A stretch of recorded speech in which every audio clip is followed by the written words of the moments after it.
hermanos, hermanas, amigos que nos acompañan también en esta tarde. Agradecemos su compañía. Estamos siguiendo nosotros un estudio en el libro de Lucas. Así que para ello les voy a invitar a leer en el libro de Lucas, capítulo 3. Lucas, capítulo 3, versículo 16. Lucas 3, 16. Respondió Juan diciendo a todos: yo a la verdad os bautizo en agua, pero viene uno más poderoso que yo, de quien no soy digno de desatar la correa de su calzado. Él os bautizará en Espíritu Santo y fuego. Su aventador está en su mano, y limpiará su era, y recogerá el trigo en su granero, y quemará la paja en fuego que nunca se apagará. Con estas y otras muchas exhortaciones anunciaba las buenas nuevas al pueblo. Entonces Herodes el tetrarca, siendo reprendido por Juan a causa de Herodías, mujer de Felipe, su hermano, y de todas las maldades que Herodes había hecho, sobre todas ellas, añadió además esta: encerró a Juan en la cárcel. Aconteció que cuando todo el pueblo se bautizaba, también Jesús fue bautizado, y orando el cielo se abrió, y descendió el Espíritu Santo sobre él en forma corporal, como paloma. Y vino una voz del cielo que decía: tú eres mi Hijo amado, en ti tengo complacencia. Hasta ahí la lectura de la palabra del Señor. Hemos estado considerando en este capítulo 3 el ministerio, la enseñanza, la predicación, el carácter de Juan, que no es el apóstol Juan, es Juan, hijo de Zacarías, hijo de Elizabeth, los cuales los dos, sus padres, eran de la tribu de Leví. Eran hombres temerosos y tuvieron un hijo temeroso. Cumplieron los mandamientos que se le dio para su hijo Juan. Lo criaron en el temor del Señor y ya vemos los resultados allí. Juan, un hombre de Dios, de los nacidos de mujer, ninguno como Juan, dijo el mismo Señor Jesucristo. No se ha levantado otro como él, pero el más pequeño en el reino de los cielos es mayor que Juan. Imaginémonos ese privilegio, hermanos, ese privilegio. El más pequeñito de nosotros, más grande que Juan. Y esto tiene que ver con el pacto, las dispensaciones. Por lo menos hay 7 dispensaciones o 7 formas de dividir toda la historia de la cristiandad, de la humanidad. Y aquí hay un traspaso de una dispensación a otra. Y Juan era en el pacto antiguo. Y el Señor viene al nuevo pacto, el nuevo pacto, que confirmó con su sangre este nuevo pacto. Así que es un proceso de transición. Y Juan, como del pacto antiguo, y podemos pensar en todos los que aparecen en el antiguo pacto, en el Antiguo Testamento. El creyente en Cristo es mayor que todos ellos. Es un tremendo privilegio que el Señor nos haya permitido nacer en este tiempo, en esta dispensación, la dispensación de la iglesia, la edad de la iglesia. Si el Señor hubiera, en su soberanía, hubiera querido que naciéramos en otra época, imaginémonos el hecho solamente ya de nacer en otra época, o nacer en nuestra misma tierra, pero en otra época. Ya la soberanía de Dios y la misericordia y la gracia de Dios se demuestran en esos hechos que no dependen de nosotros. No dependen ni la época en que nacimos, no depende ni el lugar que nacimos, ni el país. ¿Qué hubiera pasado si nacemos en un país musulmán? ¿Qué hubiera pasado si nacemos en otra época donde no hubiéramos conocido el Evangelio? Hemos tenido un privilegio tremendo. Nacimos en el occidente, donde desde el momento de nacer, la cultura se llama cultura judío-cristiana occidental. Y quisiera hacer un paréntesis allí. En las sombras, en la oscuridad de la política de este mundo, se está planificando la destrucción de esta cultura judío-cristiana occidental. Ya se planificó hace varios años. Un grupo de personas, políticos, vieron los obstáculos que había para instaurar ciertas ideologías políticas, y una de las razones por las cuales no podían avanzar era por la cristiandad y por la cultura cristiana que tienen nuestros países occidentales. Así que ellos dicen, ese es el gran obstáculo. Y de esa forma podemos entender cómo algunas marchas a favor del aborto, por ejemplo, terminan en algunos lugares de iglesias, de catedrales, porque ese es el enemigo. Quieren destruir todo lo que tenga que ver con la religión, todo lo que tenga que ver con el cristianismo, porque el cristianismo es la sal de la tierra, es la voz de la conciencia de esta humanidad, así como Juan el Bautista era la voz de la conciencia de su época. Él decía las cosas que estaban malas, incluso a las autoridades, a Herodes, y lo pagó con su vida. Así que estamos en un cambio de época, en el tiempo de Juan, y vamos a leer el mismo relato que aparece allí en Lucas, en otro evangelio, con otro escritor, el libro de Mateo. El libro de Mateo, capítulo 3, versículo 13. Dice Mateo 3, 13. Entonces Jesús vino de Galilea a Juan, al Jordán. Aquí nos da un detalle de cómo se llamaba el río Jordán. Entonces Jesús vino de Galilea a Juan, al Jordán, para ser bautizado por él. Y podemos pensar en el río Jordán. En el río Jordán. No es un río deslumbrante. Recordémonos Naamán, el sirio, que quería sanarse de su lepra, y cuando él pide qué tenía que hacer, le dicen que va a tener que sumergirse 7 veces en el río Jordán. Y él dice, Abana y Farfán no son mejores ríos que este río. Despreció el río Jordán. Sus ojos lo engañaron, porque miró y dijo, en este río, fue como decir así, en este río Dios me va a sanar. Así que en apariencia no es muy deslumbrante el río, pero tiene un significado hermoso. Jordán, el que desciende. Y también otra figura hermosa es que el río Jordán viene del mar de Galilea, en las alturas, por el norte de Israel, y desciende.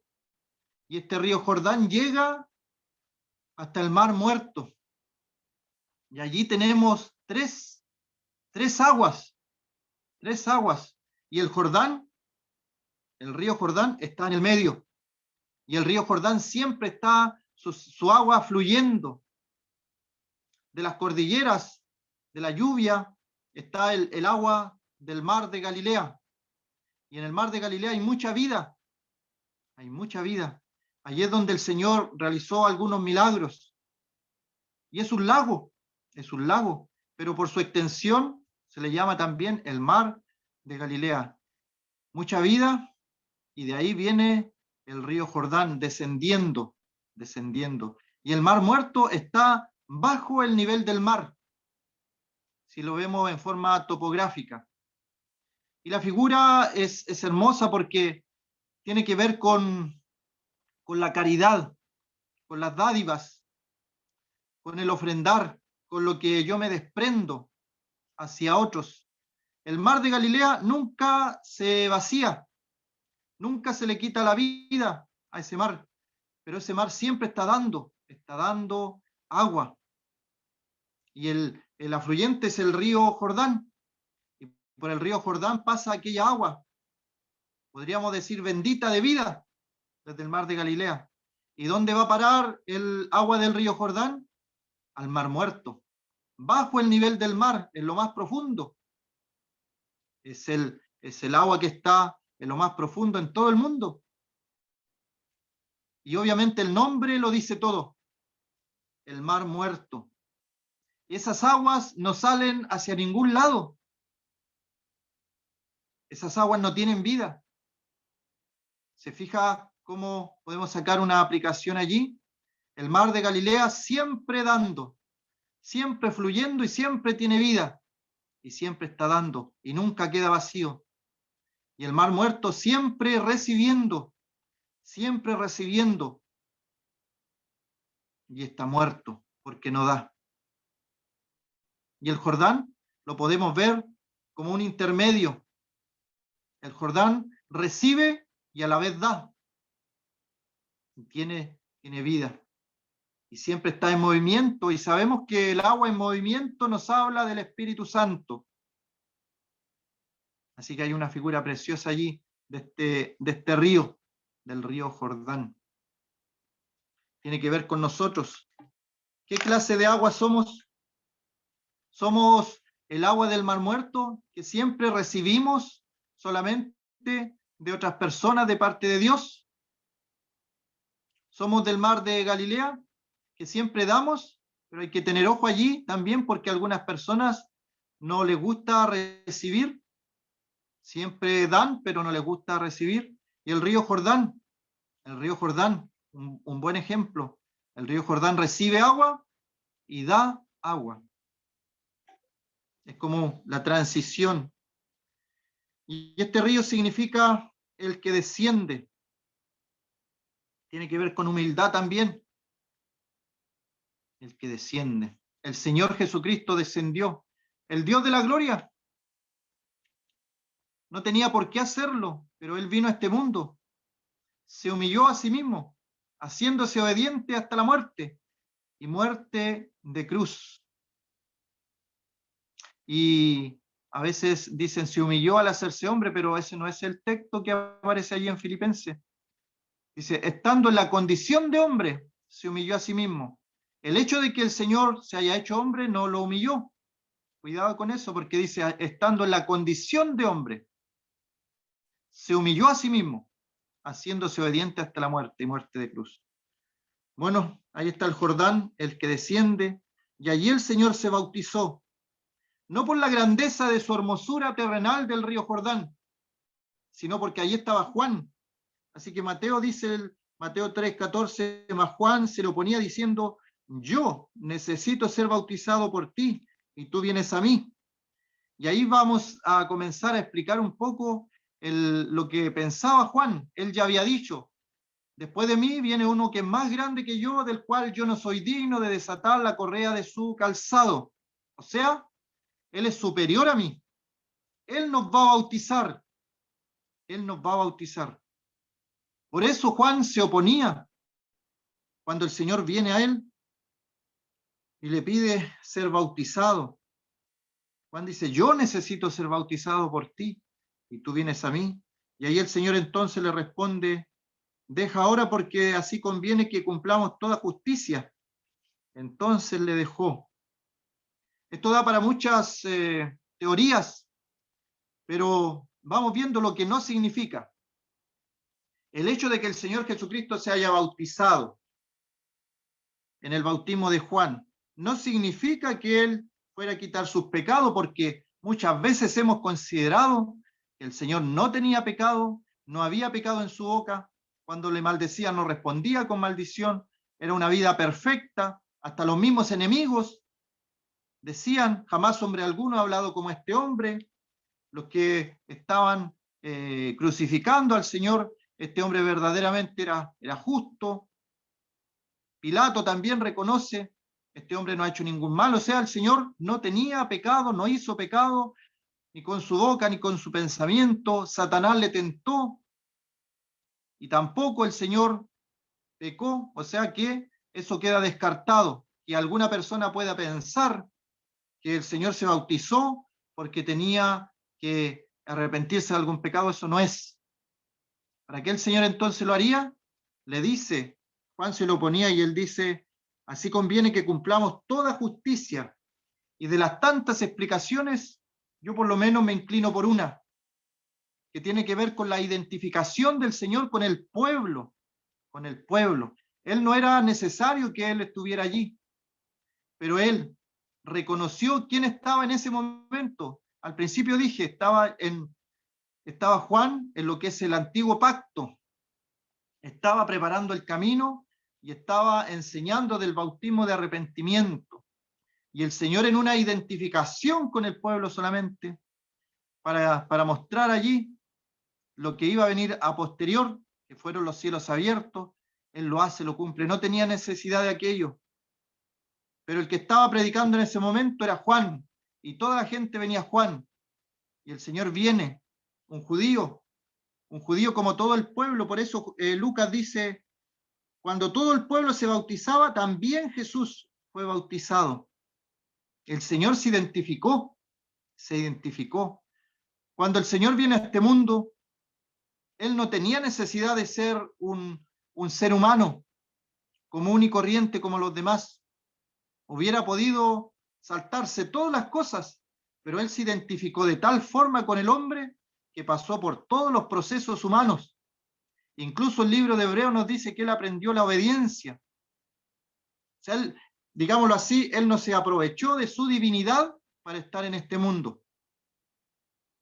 Él estaba sujeto a sus padres, crecía en gracia, en sabiduría, en estatura, para con Dios, para con los hombres. Él tuvo un oficio. No fue todo mágico que aprendió las escrituras por arte de magia, ¿no? Él iba a la sinagoga, dice el libro de Juan, como era su costumbre, asistir a las sinagogas. Podemos pensar en un niño como otros judíos, escuchando en la sinagoga, aprendiendo a leer a través de la Biblia, a través de la Torá, del Antiguo Testamento, en una sinagoga. Esa era la educación. Y aprendiendo el oficio de su padre, carpintero. Así que el Señor no se aprovechó en ningún momento de su divinidad y se identificó de tal forma con el ser humano que ningún ser humano puede decir al Señor, tú no sabes por lo que yo estoy pasando. ¿Cómo va a saber el Señor lo que yo estoy pasando, estoy sintiendo? Porque Él fue experimentado en quebranto. O sea, no hay nada que nosotros podamos decirle al Señor en oración que Él no haya experimentado. Se identificó de tal forma con el ser humano que Él puede entender todo. Tuvo hambre, tuvo sed. Lloró por un amigo que había muerto, por Lázaro. Participó en la boda de Caná. Fue un ser social. No como de repente aquellas películas de Hollywood hechas por personas que no conocen al Señor, nos dejan aquella imagen de una persona alejada de lo cotidiano de las personas. El Señor era una persona sociable. Y Él entonces se identifica aquí con el pueblo, y todo el pueblo se bautizaba, también Jesús fue bautizado. Y Mateo nos dice la razón, que Él se oponía. Yo necesito ser bautizado por ti, porque Juan lo había dicho, el que viene tras mí va a bautizar en Espíritu Santo y en fuego. Y tú vienes a mí, conviene que cumplamos toda justicia. Entonces le dejó. Y aquí hay una frase que me llamó la atención cuando dice, también Jesús fue bautizado y orando. Y orando. En este momento del bautismo, estaba orando. ¿Y qué es lo que sucede cuando él ora? El cielo se abrió. El cielo se abrió. ¿Qué significa? ¿Qué significa este cielo abierto? Bueno, ahí dice que descendió el Espíritu Santo sobre él en forma corporal. En forma corporal. ¿Cómo? Paloma. Y vino una voz del cielo que decía, tú eres mi hijo amado, en ti tengo complacencia. Nuestro Señor, ninguno como Él. ¿Sabe que hay una secta, la secta de los testigos de Jehová? No creen que el Señor Jesucristo sea Dios. Es una de las cosas que ellos creen. El apóstol Juan nos invita, ni siquiera lo recibamos en nuestras casas. No nos confundamos, hay algunos que piensan poder evangelizarlos, ellos están mentalizados de una forma tal que no conviene, no conviene. También los mormones, la iglesia de los santos de los últimos días, tampoco creen que el Señor Jesucristo es Dios. Y aquí el Espíritu Santo desciende, se abren los cielos y la voz dice: tú eres mi Hijo amado, en ti tengo complacencia. Mi alma se complace en todo lo que tú haces, en todo lo que tú dices. Cada lugar que tú caminas, yo me complazco, dice Jehová Dios. Todo en la persona de Jesús complacía a Dios el Padre. Y aquí, ¿por qué menciono eso de la deidad? Porque el solo hecho de que se diga, eres mi hijo amado, está diciendo que son de una misma esencia. El libro de Hebreos capítulo 1 habla largamente de esto. El Hijo de Dios no puede ser el Hijo de Dios si no es Dios. Por eso es que los judíos decían: tú te haces Hijo de Dios. Por eso querían apedrearlo. Y le decían: ha blasfemado. ¿Qué necesidad tenemos de hacerle juicio si ya lo dijo él? Es Hijo de Dios. Porque los judíos entendían que al decir esa frase, él estaba reconociéndose coigual con Dios. El Dios del Antiguo Testamento, el Creador, Jehová de los ejércitos, Yahweh, Elohim, ahí está. Somos de una misma esencia, de una misma sustancia. ¿A cuál de los ángeles dijo Dios jamás: mi hijo eres tú? Dice Hebreos: a ninguno.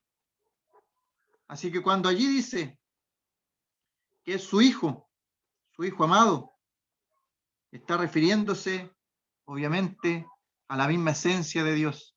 ¿Y qué otro detalle tenemos allí? El Espíritu Santo. Hay también otra congregación. Algunos le dicen los solo Jesús, pero ellos no creen en lo que es la Trinidad.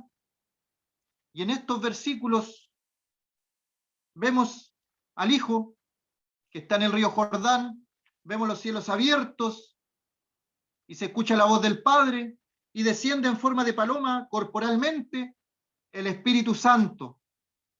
El Padre, su voz es Dios. El Hijo en el río es Dios. Y el Espíritu Santo viniendo en forma corporal de paloma, forma de paloma, es Dios. ¿Son tres dioses acaso? De ninguna manera. Hay un solo Dios y un solo mediador entre Dios y los hombres, Jesucristo hombre. Es Dios por sobre todas las cosas. Pero el Espíritu Santo en Juan 14 se presenta como el otro consolador. O sea, también de la misma forma, coigual con el Señor. Enviaré otro consolador igual a mí, dice el Señor, hablando del Espíritu Santo. Cuando el Espíritu Santo venga, os hará conocer todas las cosas que yo he hablado. Así que tenemos al Padre, tenemos al Hijo y tenemos al Espíritu Santo. Pero tenemos un Dios, un solo Dios. Pero aquí vemos tres personas y las vemos claramente distinguidas una de otra. El Hijo aquí en la tierra, en el río. Dios el Padre en el cielo, y solamente se escucha su voz. Y el Espíritu descendiendo en forma de paloma. ¿Cuán clara es a veces la Escritura en estos pequeños detalles? Y a veces hay tanta confusión. Hay muchos pasajes que son difíciles cuando se estudia esos temas de la Trinidad, de la Santísima Trinidad. Pero este es un buen ejemplo, es un buen caso, donde están las tres personas de la deidad, para llamarlo de un nombre que la Biblia lo menciona en Colosenses, la deidad. La deidad. la divinidad. Dios, cuando se ocupa la palabra en Génesis capítulo 1, versículo 1, en el principio creó Dios, allí la palabra es Elohim, y esa palabra es plural, habla de pluralidad. Así que desde el principio podemos ver cómo están estas tres personas. En el capítulo 1 de Génesis también dice, hagamos al hombre a nuestra imagen, conforme a nuestra semejanza. Hagamos. Hay más de una persona. Hay más de una persona. Dios es amor. Dios es amor. Y el amor se demuestra. Y antes que existieran todas las cosas, estaba Dios. ¿Y cómo demostraba su amor? Porque había alguien más. Por eso es el misterio de la Santísima Trinidad. Hay un compañerismo allí. Hay comunión. Tal vez nunca lo vamos a lograr entender. Se dan algunos ejemplos humanos que a mí por lo menos no me gusta nombrarlos porque ninguno representa para mi entendimiento lo que significa este Dios, esta unidad de tres personas. Descendió el Espíritu Santo. ¿Acaso el Señor no tenía el Espíritu Santo? Obvio que sí. Lo hemos visto en este mismo libro de Lucas, al comienzo, cuando el ángel le dice a María, ahora concebirás en tu vientre y darás a luz un hijo y llamarás su nombre Jesús. Y le da las características, este será grande y será llamado Hijo del Altísimo. Hijo del Altísimo. Y el Señor Dios le dará el trono de David, su padre. Ahí vemos cómo el Hijo del Altísimo, en el comienzo también se le llama así, y el Espíritu Santo dice, vendrá sobre ti. El ángel le dice eso a María, el Espíritu Santo vendrá sobre ti. Y nuevamente vemos la Santísima Trinidad. Dios el Padre envía un ángel a contarle a María lo que va a hacer. Y le dice acerca del Hijo que será llamado Hijo del Altísimo. Y versículos posteriores le dice, el Espíritu Santo, que es otra persona de la deidad, vendrá sobre ti. Por tanto dice, el santo ser que nacerá será llamado Hijo de Dios. Así que allí tenemos la Santísima Trinidad. Y ahora vuelvo al versículo 21, en una frase que dice, y orando el cielo se abrió. Orando el cielo se abrió. ¿Ha escuchado usted esa frase en otro lugar, en otro versículo? Hay una en Ezequiel. Ezequiel capítulo 1. El profeta Ezequiel, cautivo en Babilonia. Dice Ezequiel 1:1, aconteció en el año 30, en el mes cuarto, a los 5 días del mes, que estando yo en medio de los cautivos, junto al río Quebar, los cielos se abrieron y vi visiones de Dios. Y aquí podemos pensar en Ezequiel, que más adelante también ora y se le revelan cosas, se le muestran cosas. El Señor orando y los cielos se abren. A Ezequiel se le abrieron los cielos también para mostrarle una visión de Dios. Entonces podemos hacernos preguntas. Hemos orado, hermanos, hemos orado de tal forma que se abran los cielos. En Deuteronomio aparece que si el pueblo desobedece los mandatos del Señor, el cielo va a ser como bronce. O sea, la oración no va a pasar.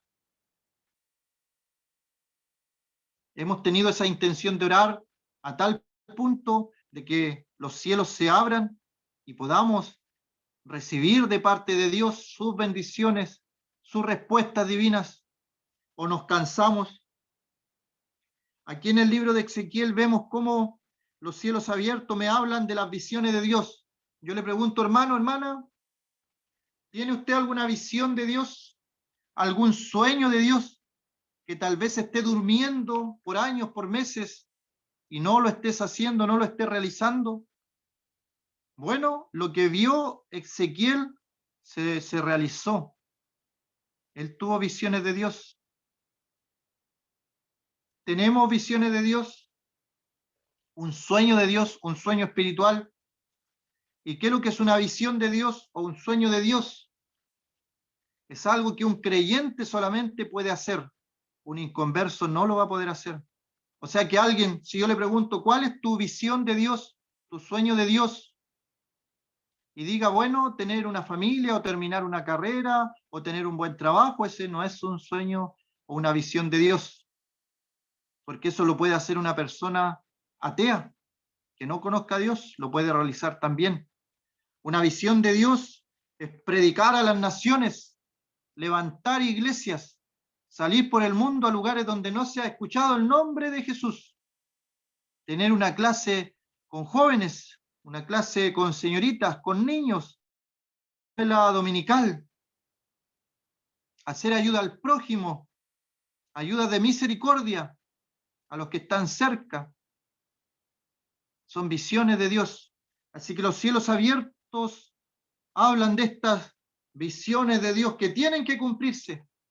Que oremos de tal forma que la visión de Dios no se demore. El libro de Habacuc dice que aunque la visión tardare, se cumplirá, se cumplirá. No lleguemos al cielo, hermanos, porque si partimos de este mundo y llegamos al cielo y nos demos cuenta de cuántas cosas el Señor puso en nuestra mente, en nuestro corazón para hacer y no las hicimos. Qué terrible sería eso, encontrarnos con un listado de todas las cosas que pudimos hacer y no las hicimos. El rey Asa pensó en su corazón edificar ciudades, edificar las murallas, las puertas, y versos más abajo dice, y edificó los muros, las puertas. No nos quedemos con la idea solamente. Abraham dice, salió para llegar a la tierra de Canaán, y versos más abajo dice, y a la tierra de Canaán llegó. Pablo puso en su corazón también predicar a Jesús, donde no hubiera sido escuchado el nombre de Jesús. Y fue el hombre que predicó más el evangelio por Asia Menor, lo que es Turquía, por Europa. Encarcelado, escribió a todas las iglesias que se habían levantado por su predicación. Y pensó también en algún momento ir a España. Y algunos piensan que llegó a España después de un encarcelamiento que él tuvo, llegó a España. No nos quedemos con las ideas. A veces duermen esas ideas y no las hacemos. Los cielos abiertos, si oramos, se abren los cielos. Si hay oración en nuestra vida, los cielos se van a abrir y lo vamos a notar. Y podemos realizar las obras que el Señor dice que para el creyente, que no es la salvación, no es por obras para que nadie se gloríe, pero Él ha hecho, ha preparado buenas obras para que andemos por ellas. En Efesios capítulo 2. Hay muchas obras que el Señor ha preparado y uno se da cuenta que solamente está la intención en nosotros, pero cuando ponemos en práctica lo que el Señor ha puesto en nuestro corazón, todas las puertas se abren y todo resulta mejor de lo que pensábamos, pero no nos quedemos solamente con la idea. Orando, el cielo se abrió. Si queremos que el cielo se abra, oremos y el cielo se va a abrir y vamos a poder ver estas visiones de Dios, los sueños de Dios. Otro pasaje que tiene una frase parecida tiene que ver con el área económica, con el área financiera. A veces no se habla mucho por el asunto que hoy día de hoy está tan de moda, el evangelio de la prosperidad, es una tergiversación del Evangelio, pero algunas cosas de lo que ellos dicen es Biblia, es Biblia.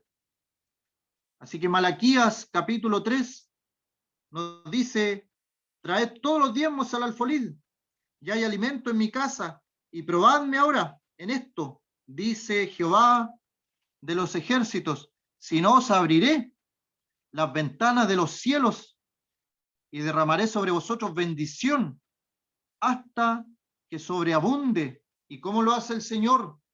Como cuando oramos se abren los cielos también en esa parte financiera. Dice: reprenderé también por vosotros al devorador, y no destruirá el fruto de la tierra, ni vuestra vid en el campo será estéril, dice Jehová de los ejércitos.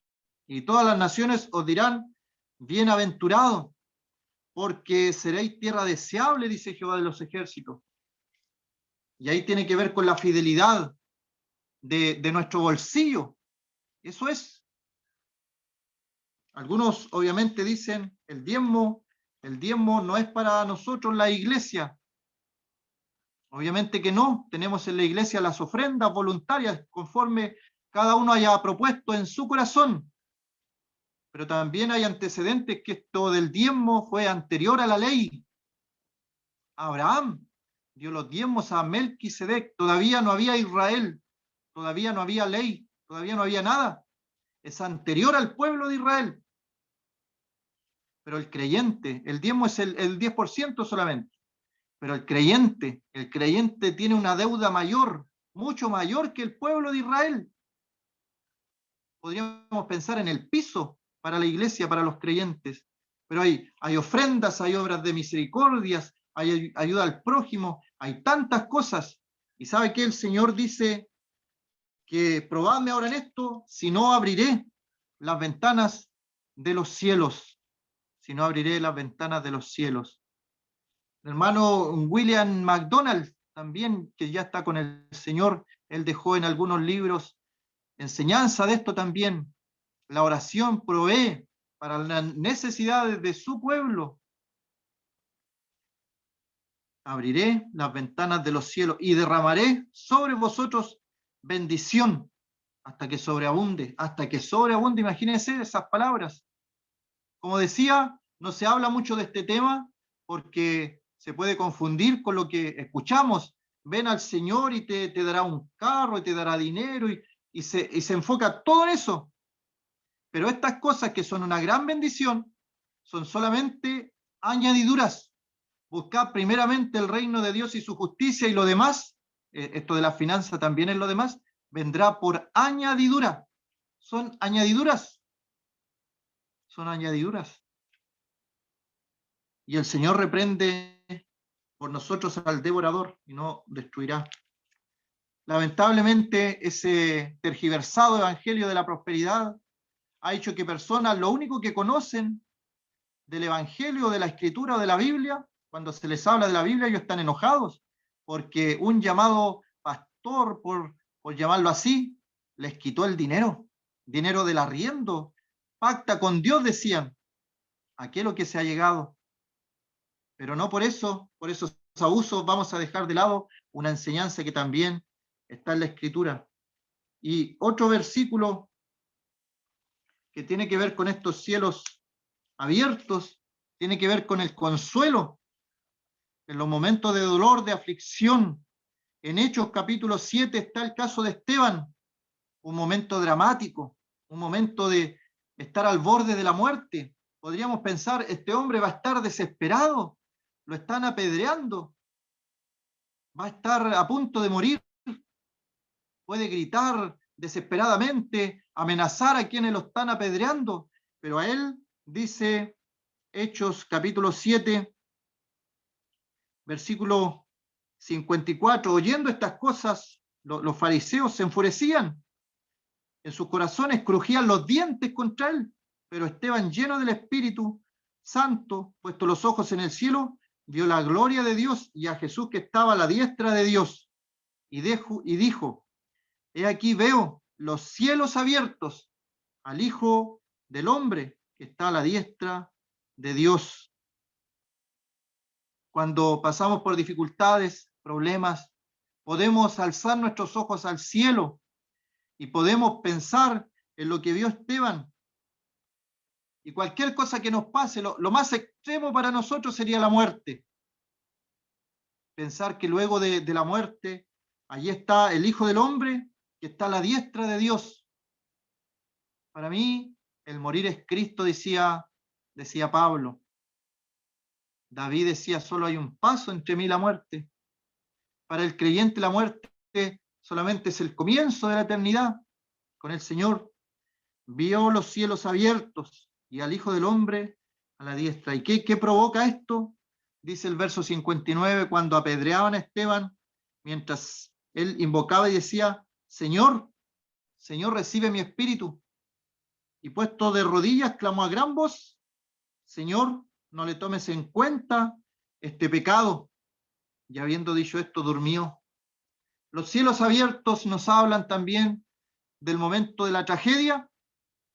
Podemos confiar en el Señor y podemos también en algún momento perdonar a aquellos que nos han dañado.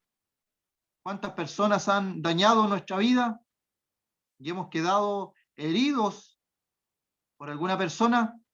El único que puede sanar aquellas heridas es el Señor, y podemos decir como Esteban, no le tomes en cuenta este pecado. De ninguna otra forma. No podemos pensar que alguien del mundo va a perdonar a sus enemigos. No, eso es del cristianismo solamente, es del cristiano. Un hombre en el año 1600 aproximadamente, arrancando de sus perseguidores porque lo iban a matar por ser cristiano, y en el hielo, en el frío hielo, se rompe el hielo de uno de los perseguidores y se va a ahogar, se va a morir, y el cristiano mira hacia atrás, piensa, si voy a rescatarlo, me toman preso y me matan, pero si no vuelvo, va a morir. El cristiano volvió a ayudar a su perseguidor, y como él lo había pensado, lo sacó del hielo y lo tomaron prisionero por ser cristiano. Eso solamente es un reflejo del cristianismo. Ni una otra religión ofrece eso. Los musulmanes dicen, si matas a un judío o a un cristiano, entonces en el otro lado, en la vida eterna, vas a tener muchas bendiciones. Enseñanza contra los enemigos. ¿Y de qué nos habla el cielo abierto también para terminar? Apocalipsis 19, verso 11, escribiendo Juan. Este sí es Juan el apóstol, dice, entonces vi el cielo abierto, y aquí un caballo blanco, y el que lo montaba se llamaba Fiel y Verdadero, con justicia juzga y pelea. Y aquí está nuestro Señor como el general de los ejércitos celestiales. Sus ojos eran como llama de fuego, había en su cabeza muchas diademas, y tenía un nombre escrito que ninguno conocía sino él mismo. Estaba vestido de una ropa teñida en sangre, y su nombre es el Verbo de Dios, el Señor, como el general de nuestro ejército, el poderoso en batalla, el que va en este caballo blanco, cuyo nombre es también el Rey de Reyes y Señor de Señores, y de su boca sale una espada aguda para herir con ella a las naciones. Hasta ahí vamos a llegar, hermanos. Todo eso, cuando los cielos se abren, ocurren cosas milagrosas en nuestra vida. Que el Señor bendiga su palabra.